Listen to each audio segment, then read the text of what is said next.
Connecting community, creating impact. This is the Chamber Link. Well, good morning, everyone, and welcome back to the Chamber Link. I'm Abby Steiff, the Director of Member Development at the Chamber, and I'm really excited to be your host of our first episode of 2026. And to kick off the new year, I'm really excited for this topic. We are going to be talking about one of the longest standing programs at the Chamber, Leadership FMWF. Leadership FMWF started in 1989. And has continued to be a staple in our community and our chamber programming. I think our community is very aware of this program with how long it's been around and the work that you all do within this program as well. And applications are going to be opening this spring. So we wanted to dive in a little bit more on what this program all entails. And to share more about it, I have our Director of Programs, Satari Campion, joining us. And then we have our Leadership FMWF Committee Chair, Matt Bouchard, and also our Recruitment and Awareness Committee member, Isaac Olson, to dive into all of this and to share more. Before we get any further, though, let's do some intros. Let's have each of you kind of share a little bit more about what you guys do outside of being so involved in the leadership program.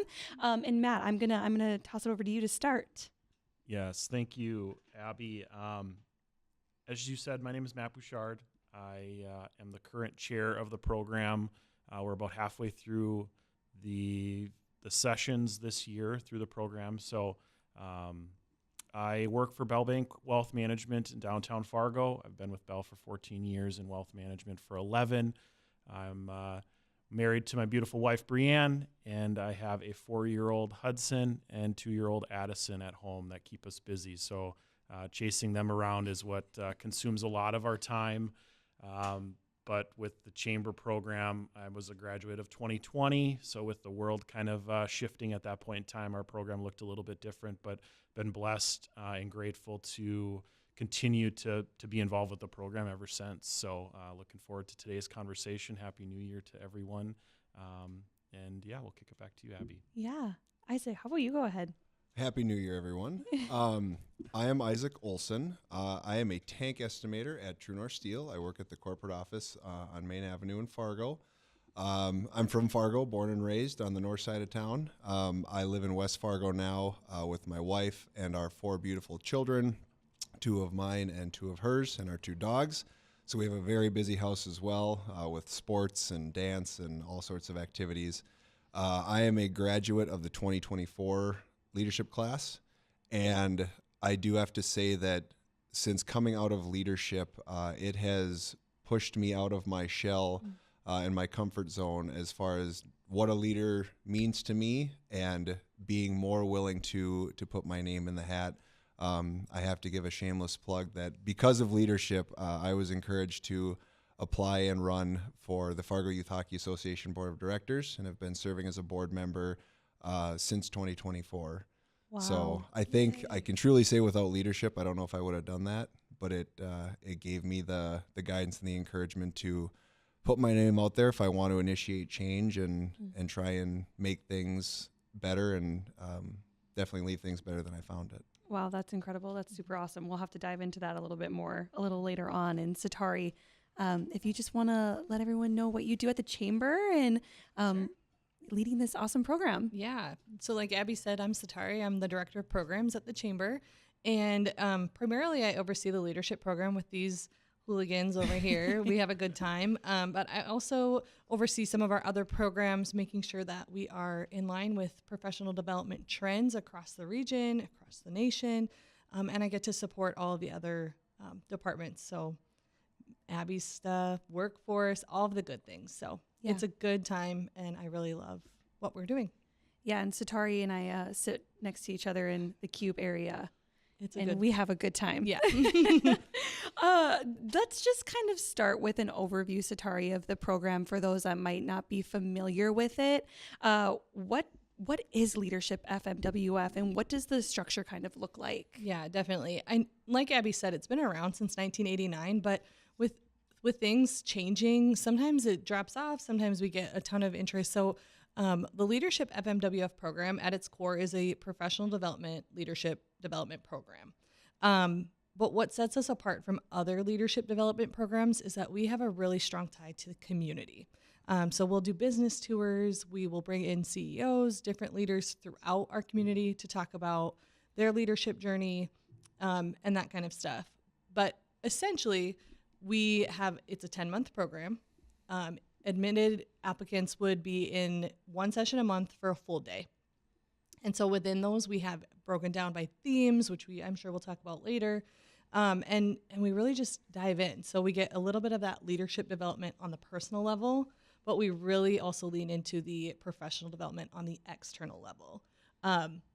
Teaser, we do a big project called the Community Change Initiative, and I'm going to probably let those guys talk about theirs later. But that is one thing, too, that sets us apart is we learn how to be cohesive and work with people that we maybe don't know as well, kind of like Isaac said, putting ourselves out there to really make lasting change for the community. Yeah, absolutely. Yeah. And I know that only 40 people get selected to go through the program. But this is across a wide variety of industries. I mean, we have a great example of that here today. What value do you think it brings to the cohort, having that diverse kind of pool? Yeah, so yes, 40 people across all applicants. So within that, we only admit one person from each business. And so that's another piece too. So having this diverse applicant pool allows us to share different perspectives, experiences. You might have someone who works at a massive company like Bell Bank, but then you also might have someone who works at a small nonprofit like the YWCA. And so it is allowing people from across sections of our community to get in the same room, have big conversations, and learn from each other. One of the biggest outcomes that people share is how their network grows from this program, and that is simply by putting 40 individuals in a room who maybe wouldn't be in a room outside of this program. Yeah, absolutely. Yeah, and I kind of want to touch on that community change initiative that you shared about. But Matt, I would love to hear your perspective on that. Can you walk us through what the community change initiative is, or an example too of what your cohort did, or one that really stood out to you? Yeah, certainly. The project itself, it's tied to the longevity of the program. It's something that's been done for decades now, and something that we really hang our hat on. And what it does is it challenges the group. So all 40 individuals, the second or third session, they have to submit a proposal. And what that proposal is, it can be anything, but really focused on the community. Is there a need? Is there a gap of awareness that isn't being addressed? Giving people an opportunity for things that they care about, or things that they work or see, to submit the proposal, and then our committees narrow that down to 7. And then so the class is broken into 7 groups, ranging from 5, 6, 7 individuals, to then develop that idea. And I think one of the biggest takeaways, or one of the things that we see as committee members, and even just kind of living it during the class that I was in, is how that idea changes and morphs into something where it may not have even been what you thought, or that owner or that person that proposed it thought. So it's kind of fun to see it come to life. And then also fun to see, like, periodically throughout the course of the program, those periodic check-ins where they're presenting to their class on what they're working on, and how those other groups support that group's needs, or areas that they have weakness, or things that they're having challenges with. So that's just another way that you see that group come closer and really develop. Kind of taking the easy way out, I'll discuss the community change initiative I was a part of. A gentleman in our group had an autistic elementary student or aged son, and noticed there was kind of a gap in programming that was available for him to participate in. With some of those challenges, loud noises, lots of people can cause some anxiety. And so what we did is we worked on putting together some programming, not only for the kids to come and have that space to be themselves, but also give the parents kind of that reprieve to kind of be with parents that are going through the same thing. And as I kind of alluded to in the intro, COVID, or the pandemic, happened in the spring of my classes session. And so we were able to host one of our sessions at a ninja gym here in town, and let the kids just be crazy and run around, and ordered pizza and things. And so it was a lot of success from that standpoint. And then we were hoping to do, like an arts and crafts type of a project. But really, those things were definitely changed with the way the world was. But something from my standpoint, it was, the perspective of, I didn't know a lot about autism or raising a child with autism. So I took the perspective of kind of when you kind of rank which group you want to be a part of, wanting to be open-minded and really push myself to put myself in that situation that you may not be most comfortable with, as Isaac mentioned, and really push myself to grow and learn and try to add value in ways that maybe I wasn't as aware or self-aware of myself. And so something that truly sticks with me today. It wasn't something that went on and continues to live today, but really you could still see that impact in that short period of time that we were able to do it. So very grateful for that. Yeah, I think this is probably one of my personal favorite things about the program is hearing all of the different community change initiatives that come from it. Isaac, Satari, do you guys have one that stand out to you that you want to share that you remember? Or one that you were really grateful to be a part of? Well, I'll take a slightly different approach because we did come away with a learning experience. My CCI group, ours actually wasn't able to lift off. But for the project that we did, our project was public transportation in areas of the community that our current public transportation doesn't service. So specifically, we were looking in the industrial park of North Fargo and seeing where the pockets of our community where a lot of those employees live can't get to their jobs and how it's impacting even the job interview process, missing interviews because they just can't get to where they could potentially be employed. So we reached out and found a potential stakeholder, not locally. They do service part of the Twin Cities. Is an alternate bus company, essentially. And the two biggest obstacles that we had to overcome were funding and logistics. Who was going to sponsor it? Met with a couple different nonprofits, met with a division of the state of transportation to see if they would want to take it on, met with the Chamber Foundation. And it actually forced us, with our graduation in May, we had to stay together as a group through the summer because our projected launch date was going to be the fall. Wow. Giving consideration for company budgets, release date, putting a route online was going to take longer than what we had for the CCI timeline. So we worked through June, July, August. Our launch date was, I think, mid-October. We wanted to get it off the ground before Halloween. And we were going to service basically 19th Avenue North all the way up to the new Amazon building in North Fargo. So Amazon, Marvin Windows, there's a couple trucking companies that are up there. And we had a meeting in late September. We met with somebody from the Chamber Foundation and then somebody from the transport company. And they were very transparent with us. They said, we don't think that the funding is gonna pull for the commitment that we need. They also didn't want to go against the grain of the public transportation that the city of Fargo already offers, which we totally understood. We weren't trying to undercut them. We just wanted to look for alternative options given the current bus map of Fargo. So it was kind of a tough pill to swallow because we put a lot of time and effort and energy into this project. And for me, I've never been afraid to fail, but I felt terrible that our quote unquote failure was going to impact these people and that there were still going to be people that couldn't get to work or we're going to have to rely on cabs or Ubers and it's expensive. And this was going to be a no cost mode of transportation to the employees. And that was the reason for the funding, was basically picking up those fares to pick up employees and basically act as a shuttle service to the industrial park. Once we came to the realization and once we were given the factors as to why, we as a group said, do we take another stab at it? Do we go a different direction? And ultimately we just decided to sunset the project. Sure. That, this was we had already had to pivot once during CCI and completely change our plan. So this was our chips are in the middle. We're going to go for it.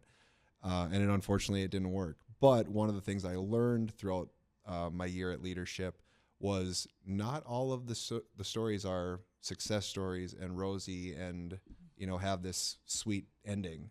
One of my most powerful business tours that we took had a somber ending. And I remember going to the owner and was like, I cannot tell you how much I appreciated how raw you were with us for that last 45 minutes. Because we were kind of used to, like, when you go see a business or you talk to a CEO and you say, like, yes, there were struggles and there were failures, but ultimately we had a successful outcome. Yeah.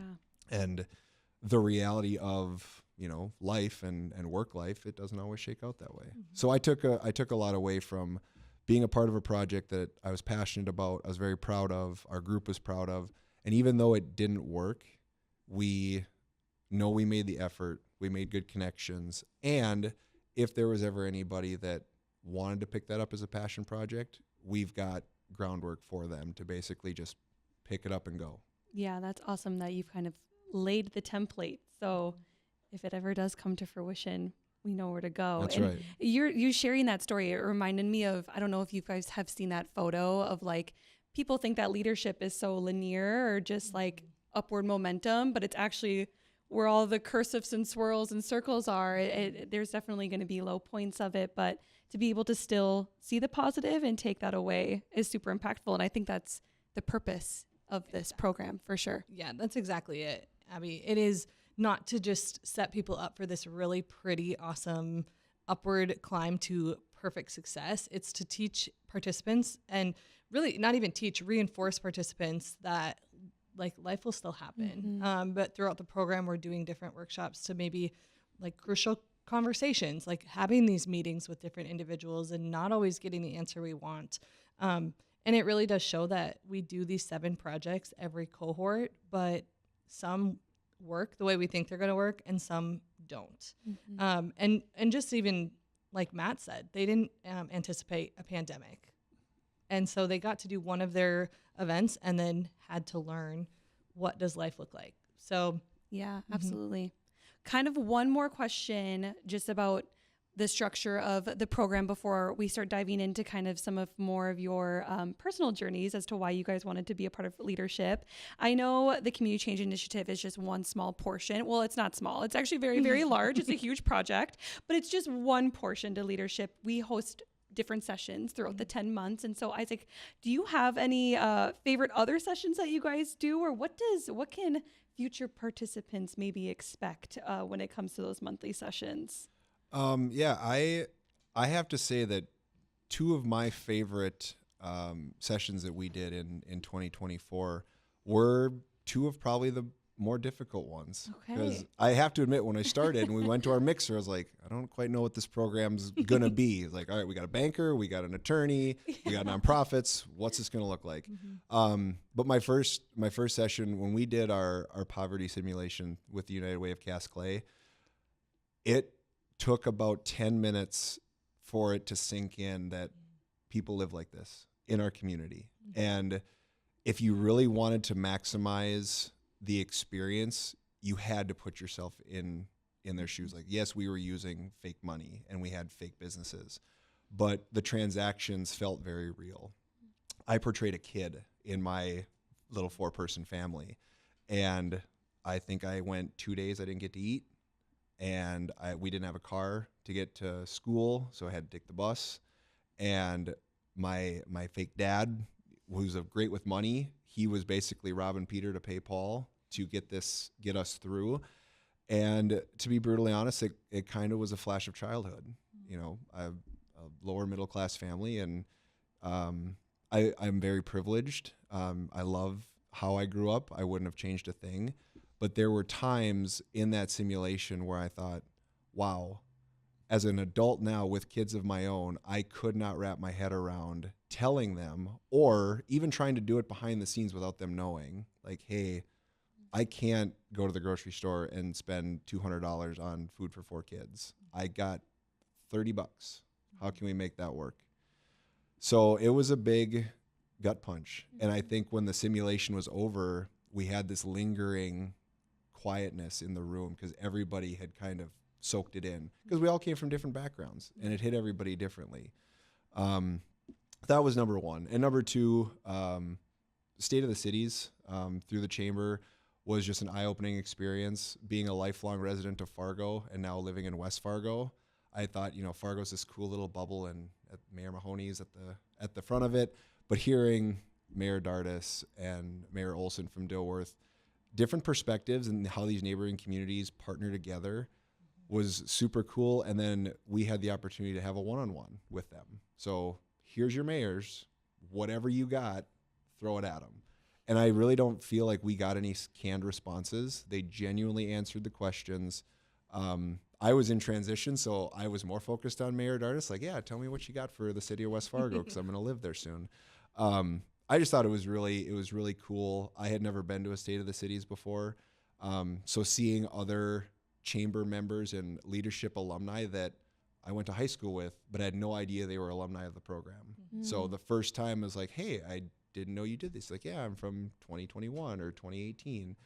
It was a really cool experience to see how expansive this program is. Absolutely. And shameless plug, State of the Cities is Thursday. So still time to register if you haven't yet. But Matt, I kind of want to also ask you, do you have any, outside of the Community Change Initiative, do you have any of the favorite monthly sessions or anything that sticks out to you throughout the course?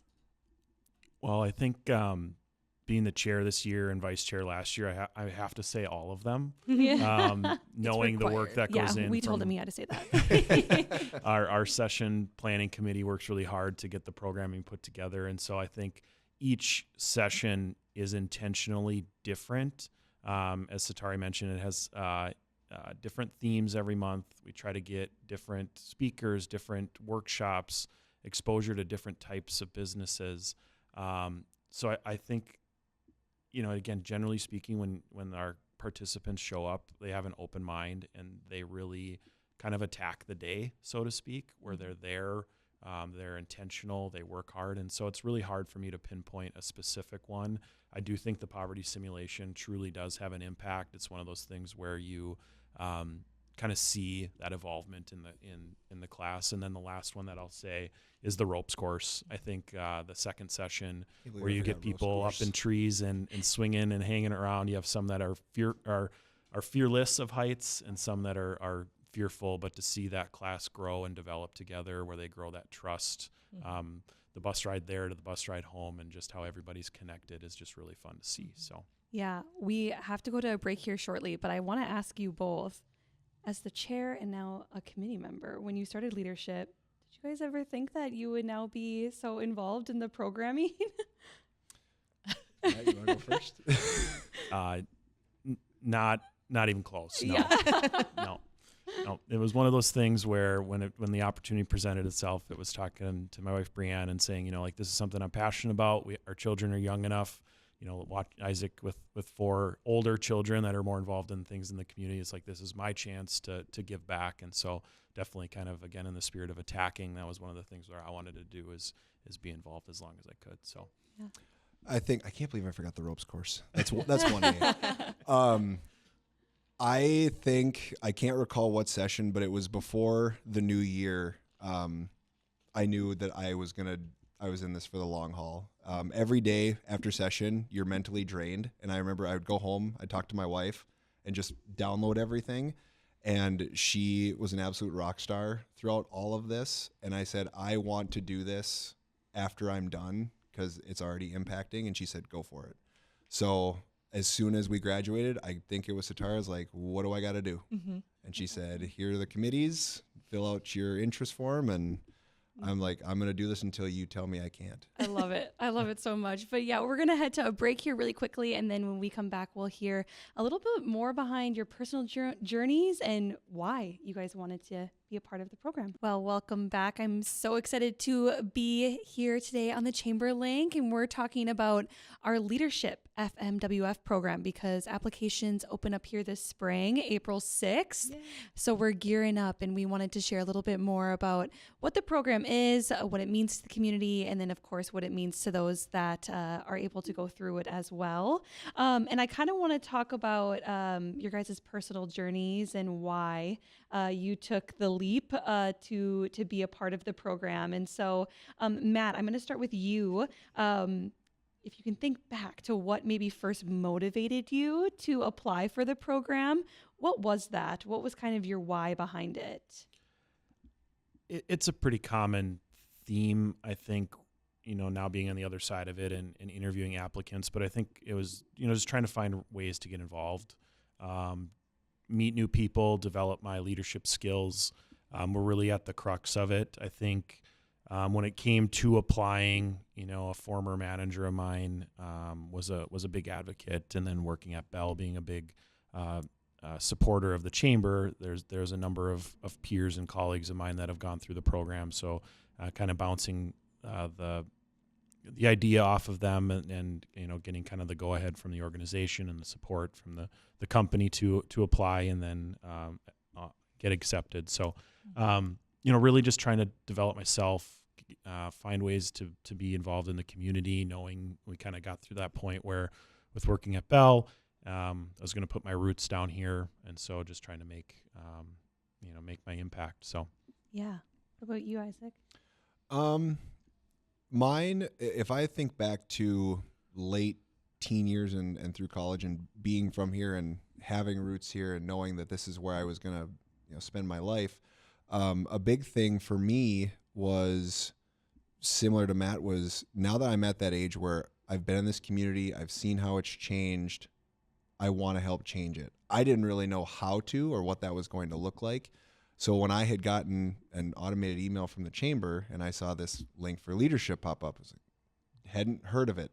Just clicked into it, reached out to a few people. I had a former coworker who was a graduate from the program, said, "Can you tell me about this?" And she went into advocate mode. And then it just kind of went up the chain at True North that we had an employee that was interested in applying, and immediately got the support from the company. Applied the interview process, which as well as Matt being on the interview committee now, being on the other side of that table, it's a little daunting. Mm-hmm. Thinking like, it's like a job interview. Is it, what's it going to look like? But not changing who you are. Give open, honest responses. So when I was fortunate enough to be admitted to the class, I thought, okay, what do I have to do to prepare for this? And I got a note prior to the first session, and it was from my boss, and she's based out in Montana. So she was contacted by leadership saying that I was accepted. I didn't know that. So when I got the note from her saying, good luck, you're going to do great, it was really like okay, let's do this. And when we go to session, let's be all in and, throw yourself into it. Don't just be a window watcher, like immerse yourself into it. And that was something that I tried to carry month to month, and ultimately now as an alumni and committee member, working behind Satari and Matt and Rox, our vice chair, like these are people like ride or dies. Like they are reasons why I'm sitting here, because they were so solid in my class and left that lasting impression, where if I can be a small fraction of that to future classes and really advance this program, then I feel like I've done my job. Yeah, I love that. I know you three have all had the privilege of being a part of the interviewing process and interviewing those applicants. But do you hear a lot of that from even when you are within the class too, that either someone from their organization encouraged them to apply, or they had a team member that went through it and encouraged them to go through it? Is that kind of a trend that you see during the interview process? Yes. Yeah. Referrals, we call it. We see more people come from, this person went through the program and told me to go through the program, et cetera, apply for the program, versus, I saw it in a newsletter. I mean, you saw it in the email, but that's like pretty unique. truly. And this is not just our program. We're, like you said, the poverty simulation, we're heavily connected with the United Way. That's how their program is filled as well. And so, shameless plug, we do have the recruitment and awareness committee. And one of the things that we are doing and trying to do more is come into businesses to talk about our program, and help employers and business owners and teams, et cetera, hear more about the program. Because the people who know, but the people who don't are really missing out. So we want to be more accessible to those folks. Yeah, absolutely. And I kind of want to touch on, I know we touched on it a little bit in the beginning, but I just want to hear a little bit more. Isaac, I'll start with you. How has your view on leadership changed now that you've gone through the program? Maybe even we can touch on both at work, but outside of work too, even in your own home. Yeah. One of the biggest things that I've attributed to it, and it sounds contradictory, but failure. Learning how to pick yourself up and knowing that a leader, the generic term of a leader, somebody that's kind of out in front and out in the open and they're leading the charge. Not always the case for everybody. Being a leader is a snowflake. It can be different things to different people in different circumstances. Professionally, it was very important for me to know that I stand behind the company that employs me. I want to be an ambassador for them, not just in the company, but outside of the company. As a representative of True North Steel, that's something I'm very proud of. And I carry that with me wherever I go, work or unrelated to work. And I've let, my boss know and my team know that, I want to be here for as long as you'll have me. And if there's opportunities to advance or lend my voice or opinion, like, I am here for you. I'm not going to force it on you, but they've allowed me so much flexibility to just be me. And for a person that had no experience in the steel industry and they hired me on name and work ethic, I don't take that for granted. So the fact that they supported me going through this program means the world to me, and I want them to get that return on their investment in me as an employee. Outside of work, I could go back 7-8 years of just how life happens and the different turns that you take. And, everybody's got their low point in life. Everybody's got a high point in life. And for me, being at a point where at a time, single dad, 2 boys, trying to figure out, all right, new life, let's figure out how we're going to make this work. Living back with mom and dad for a period of time is like, this is not how I thought a 33-year-old was going to be. But coming out of that, finding a person that has helped shape my life incredibly and support me doing things like being a part of leadership and giving back to these new classes and to the community, running for board positions, being a coach, an official, a dad, all of those things help make up who I am. So with the help of the leadership program, it has just fueled me to not necessarily do more, like I'm going to do all these different things. I wear enough hats, but the things that I'm in, give them everything that I have. Anything less than my best is not good enough for them. Yeah. So it's forced me to demand more of myself, not perfection, just give my maximum effort and know that when I leave the hockey rink, the baseball field, work, home, that I am truly doing my best. Yeah. Yeah. Matt, what about you? How has your view changed? I'm going to spin that a little bit and not necessarily say changed, but like further developed. I've always been kind of a podcast junkie, and I listen to a lot of like leadership development types of podcasts and read books about it. And so I think there's a lot of like consistency in it, but really kind of 2 words that come to mind for me are perspective, but then also empathy. So kind of piggybacking off of what Isaac had just said is knowing that, I don't have any direct reports. I don't manage a team, so to speak, but within work, I feel like I'm definitely looked at as a leader and somebody who can kind of, problem solve, critically think. but when people come to you and are looking for your guidance and having that perspective of, it never seems to be at the right time, or you've got other things that irons in the fire, but having that perspective of that they're coming to you with this challenge, there's that trust, there's that responsibility that you take as a leader to help work through that. But then at the same time, kind of in that empathetic kind of vein, just not getting worked up. We all know that there's our work that we need to do, but as part of being a leader, that you need to kind of set that stuff aside to work through kind of whatever challenge or conflict there might be too. And at the end of the day, you're working with people. Everybody has emotions, and it's just being respectful and being treating people the way they should be treated. So again, kind of more developed. We knew these things, but that's definitely what comes to mind. Yeah, awesome. Satari, I actually am going to ask you the same question. Since coming to the Chamber and leading this program for almost 4 years now, right? Yeah, I think so. Almost 4 years. That's crazy. Time flies. How has your view of leadership further developed now that you're leading this kind of programming? Yeah, when I first got the position, I definitely had that imposter syndrome of like, who am I to be leading something like this? But in the same way that both of them have shared, it's less about being that ultimate person who doesn't have anything left to learn and more about being a continued learner. And so I'm constantly looking at trends. I'm constantly looking at what do businesses need and what are they trying to develop in their employees. And for me, it's just owning that I don't know everything. And it's been really fun to every year, I get to go through the program every year. And so I get to sit in the room with the cohort and grow myself. And that has been like the biggest privilege that I could have ever asked for. And one that I didn't necessarily anticipate when I first got the job. And so I hope that answered your question. Yeah. No, I love that.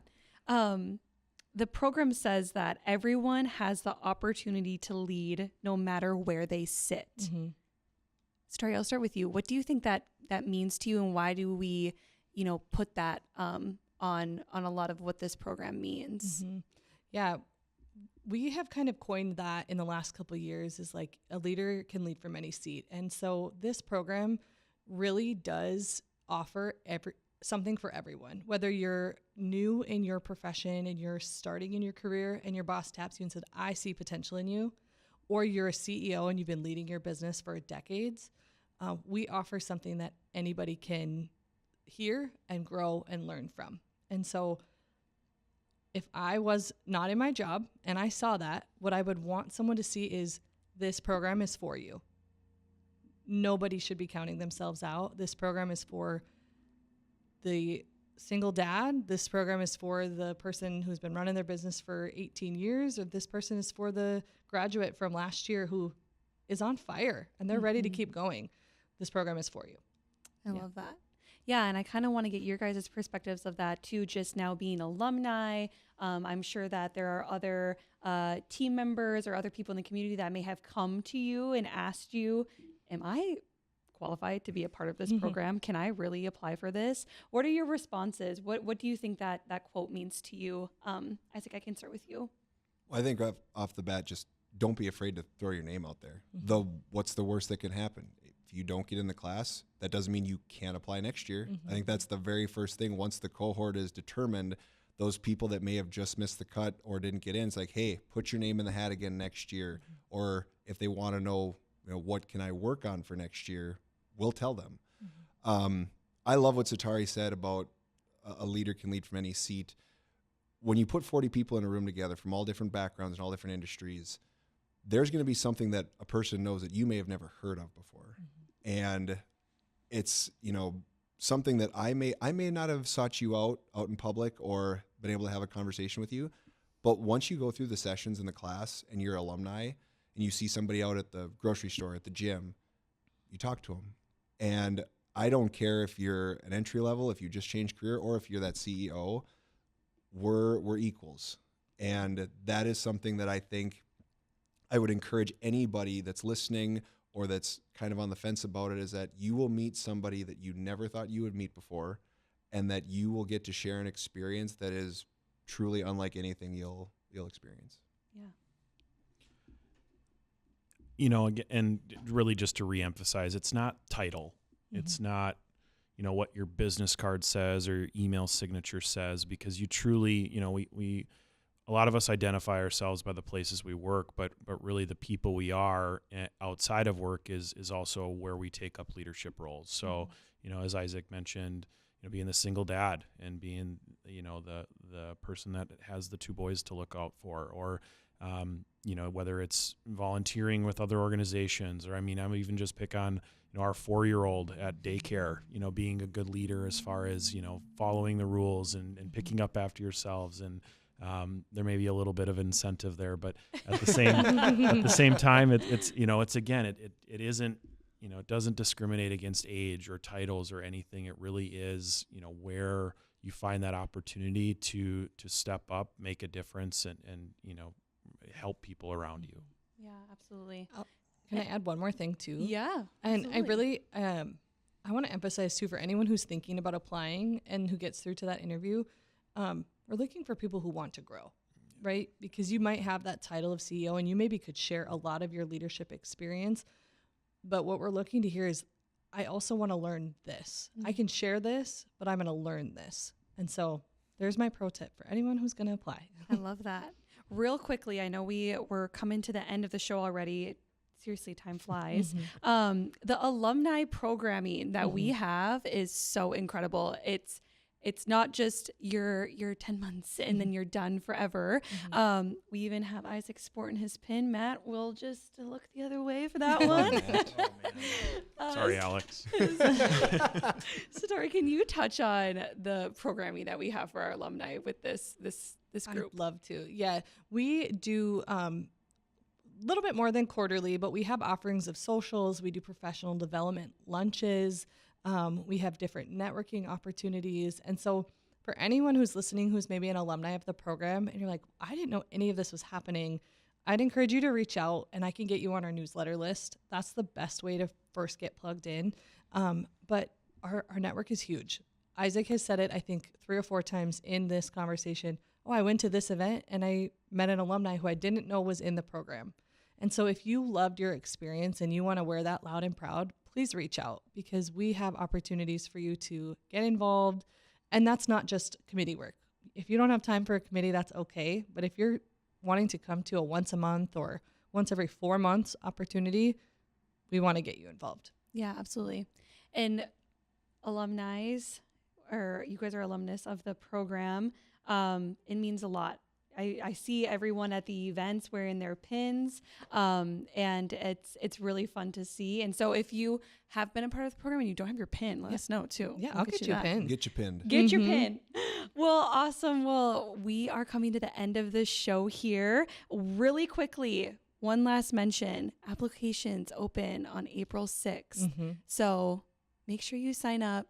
Ask an alumni about their experience. There's so many ways to get involved outside of it as well. So thank you all for tuning in today and joining us. We'll be back here soon with another episode.